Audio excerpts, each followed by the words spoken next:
জুলাই গণঅভ্যুত্থানে মানবতাবিরোধী অপরাধের মামলায় ক্ষমতাচ্যুত প্রধানমন্ত্রী শেখ হাসিনা সহ ৩ আসামির বিরুদ্ধে আনা ৫টি অভিযোগের জবানবন্দি, অডিও, ভিডিও, দালিলিক তথ্য উপস্থাপন করেছে রাষ্ট্রপক্ষ। বুধবার আবারও যুক্তি উপস্থাপন করা হবে।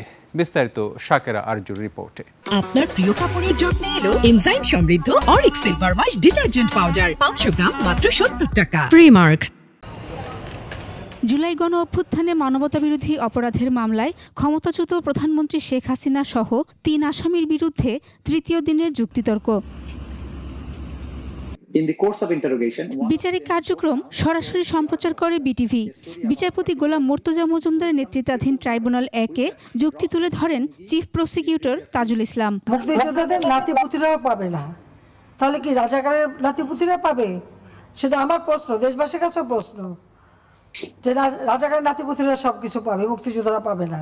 এদিন শেখ হাসিনার বিরুদ্ধে আনা ৫টি অভিযোগ পড়া শুরু হয়। প্রথম অভিযোগে বলা হয়, শেখ হাসিনা চীন সফর শেষে সংবাদ সম্মেলনে আন্দোলনকারীদের রাজাকারের নাতিপুতি বলে উস্কে দেন। কোটা আর মেধা নিয়ে দ্বন্দ্ব তৈরি করাটা একটা কৌশল মন্তব্য করে হাসিনা বলেন, তার মানে কি মুক্তিযোদ্ধার সন্তান নাতিপুতিরা কেউ মেধাবী না, শুধু রাজাকারের বাচ্চারা নাতিপুতিরা মেধাবী, তাই না? কিন্তু ভুলে গেলে চলবে না, যাদের মেধাবী না বলছেন তাদের হাতে কিন্তু ওরা পরাজিত। যে সব বক্তব্য রেখেছে তার জবাব দেওয়ার জন্য ছাত্রলীগ সহ মঙ্গলবার দেখানো হয় কয়েকটি ভিডিও। নির্দেশদাতা, মামলার দালিলিক প্রমাণ, প্লেস অব অকারেন্স, গণহত্যার বিস্তার, যুক্ত থাকা বিভিন্ন পক্ষ ও জুলাইয়ের ঘটনাক্রম তুলে ধরা হয়।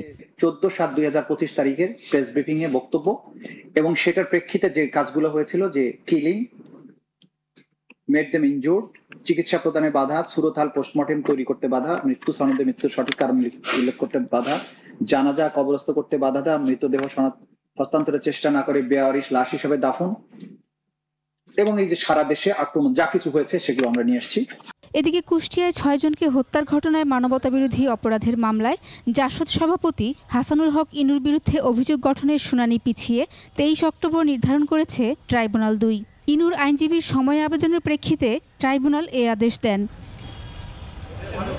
অন্যদিকে কুষ্টিয়ায় ৬ জনকে হত্যাসহ জুলাই-আগস্টে মানবতাবিরোধী অপরাধের মামলায় ২৩ অক্টোবরের মধ্যে আওয়ামী লীগের যুগ্ম সম্পাদক মাহবুবুল আলম হানিফ সহ ৪ জনকে ট্রাইব্যুনালে হাজির হতে পত্রিকায় বিজ্ঞপ্তি প্রকাশের নির্দেশ দিয়েছেন ট্রাইব্যুনাল ২। শাকেরা আরজু, ২১ টেলিভিশন, ঢাকা।